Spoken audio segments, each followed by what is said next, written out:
एक सैनिक ने अपने खत में लिखा था, हम गोलियों की तरह कीचड़ से भी मरते हैं। आज हम इतिहास के एक ऐसे खौफनाक अध्याय की बात करेंगे जहां इंसानियत लगभग खत्म हो गई थी। हम बात कर रहे हैं मानव इतिहास की सबसे लंबी, सबसे खूनी और सबसे दर्दनाक लड़ाइयों में से एक की। एक ऐसा नाम जो अपने आप में नर्क का दूसरा नाम बन गया है, वर्दन। ये एक ऐसी कहानी है जो हमें युद्ध की असली भयावह कीमत की याद दिलाती है। लेकिन सवाल यह है कि यह नर्क बना कैसे? एक सैनिक के दर्द से परे चलिए उस ठंडी बेरहम सोच को समझते हैं जिसने इस तबाही को जन्म दिया। ये सिर्फ तोपों और गोलियों की कहानी नहीं है, नहीं, ये कहानी है एक ऐसी रणनीति की जिसमें इंसानी जान को सिर्फ एक नंबर समझा गया। तो वर्दन की लड़ाई किसी जमीन के टुकड़े को जीतने के लिए नहीं लड़ी गई थी। नहीं, ये इतिहास की पहली बड़ी लड़ाई थी जो पूरी तरह से एट्रिशन के सिद्धांत पर लड़ी गई। इसका सीधा सा मतलब था, दुश्मन को तब तक मारते रहो, तब तक खत्म करते रहो जब तक उनके पास लड़ने के लिए ना कोई सैनिक बचे, ना कोई सामान। ये क्रूरता का एक बिल्कुल नया स्तर था। और इस खौफनाक प्लान के पीछे था जर्मन जनरल एरिच वॉन फैल्केनेन। उसका मकसद बिल्कुल साफ था, वर्दन पर हमला करो जो फ्रांस के सम्मान का प्रतीक था।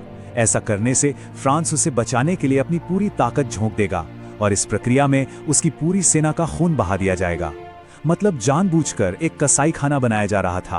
तो प्लान तो बन चुका था। अब देखते हैं कि जब ये प्लान हकीकत में बदला तो धरती पर क्या मंजर था। यहीं से रणनीति नर्क में तब्दील हो जाती है। 21 फरवरी 1916 जर्मन सेना ने हमला शुरू किया और एक ऐसी ताकत के साथ जो दुनिया ने पहले कभी नहीं देखी थी। लड़ाई के पहले सिर्फ 8 घंटों के अंदर 20 लाख, जी हां 20 लाख तोप के गोले दागे गए।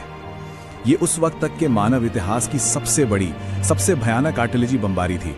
इसका मकसद जीतना नहीं था, इसका मकसद था सब कुछ मिटा देना, हर एक जिंदा चीज को, जमीन को ही एक हथियार बना देना। लेकिन गोलों के इस जहन्नम का इंसानी दिमाग पर क्या असर हो रहा था? एक सैनिक ने जो लिखा वो सुनकर रोंगटे खड़े हो जाते हैं। ये सिर्फ एक शारीरिक हमला नहीं था, ये दिमाग पर हमला था। जब तक कि आपका दिमाग सुन्न न पड़ जाए, आप कुछ भी महसूस करने के लायक ही न बचे।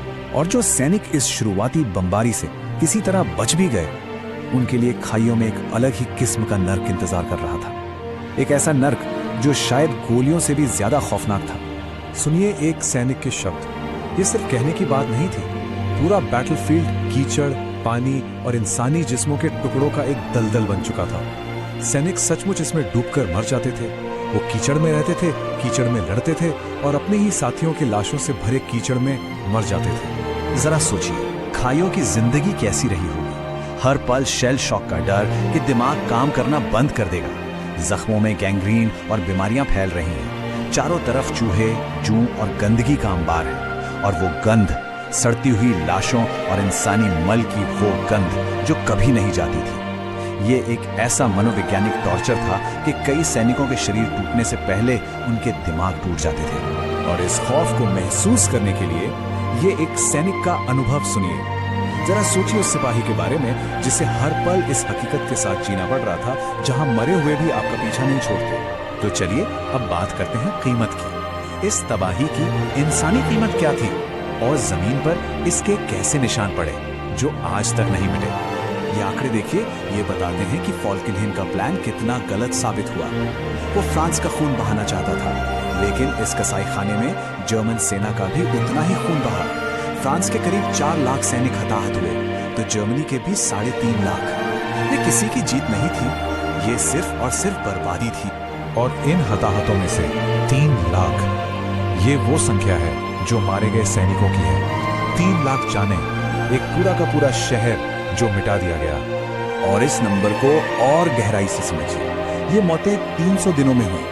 मतलब हर दिन 1000 से ज्यादा मौतें, हर घंटे 40 से ज्यादा मौतें। लगभग हर 1.5 मिनट में एक इंसान की जान जा रही थी, लगातार 300 दिनों तक। एक ऐसी मौत की मशीन जो कभी नहीं थी। और जमीन का क्या हुआ? उस पर 4 से 6 करोड़ तोप के गोले गिरे। नतीजा, जमीन का चेहरा ही बदल गया। इसे ऑरेंज पील लैंडस्केप कहते हैं। मतलब संतरे के छिलके जैसी जमीन, गड्ढों के ऊपर गड्ढे। और ये निशान आज भी 100 साल बाद भी वैसे के वैसे ही हैं। धरती पर लगे ये जख्म कभी नहीं भरे। और सिर्फ जमीन ही नहीं, पूरे के पूरे गांव तबाह हो गए। 9 गांव, 9 फ्रांसीसी गांव इस लड़ाई में पूरी तरह से मिट गए। ये सिर्फ इमारतें नहीं थीं, ये बस्तियां थीं, लोगों के घर थे, उनकी यादें थीं, जिन्हें नक्शे से हमेशा के लिए मिटा दिया गया। आज भी इन गांवों को फ्रांस के लिए शहीद का दर्जा दिया गया है और उन्हें कभी दोबारा बसाया नहीं गया। वो आज भी वैसे ही वीरान पड़े हैं, उस तबाही की खामोश गवाही देते हुए। लड़ाई तो खत्म हुई, लेकिन पीछे क्या छोड़ गए?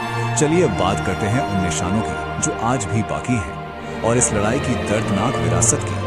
और शायद वर्दन की सबसे दुखद, सबसे दिल तोड़ने वाली सच्चाई यही है। 10 महीने की लड़ाई, 3 लाख मौतें, लाखों लोग घायल, और नतीजा ये कि फ्रंट लाइन मुश्किल से कुछ किलोमीटर ही खिसकी थी। मतलब सेनाएं लगभग वहीं खड़ी थीं जहां से उन्होंने शुरू किया था। सब कुछ, बिल्कुल सब कुछ जाया हो गया। ये है डोयोमोंट-ओस्यूरी, एक ऐसी जगह, एक ऐसा स्मारक जहां 1,30,000 फ्रांसीसी और जर्मन सैनिकों की हड्डियां एक साथ रखी हुई हैं, मिली जुली, जिनकी पहचान भी नहीं हो सकती। कल के दुश्मन आज एक ही छत के नीचे हैं, और ये इस बात का सबूत है कि आखिर में एक आम सैनिक की पीड़ा एक जैसी ही होती है, चाहे वो किसी भी देश का हो। एक कवि पियरे जीन जायवे ने इस मंजर को अपनी कविता में कैद किया। उन्होंने लिखा, ये जो नर्म स्पंजी चीज है, ये इंसान है। मतलब इंसान और मिट्टी का फर्क ही खत्म हो गया था। तो आखिर में सवाल यही बचता है कि वर्दन क्या था? क्या ये फ्रांसीसी बहादुरी और हिम्मत की मिसाल थी, या फिर ये सिर्फ एक पागलपन था, एक बेमतलब का कत्लेआम? ये एक ऐसा सवाल है जो आज भी हमें परेशान करता है और हमें उस कीमत की याद दिलाता है जो इंसानों ने कीचड़ और गोलियों के उस नर्क में चुकाई।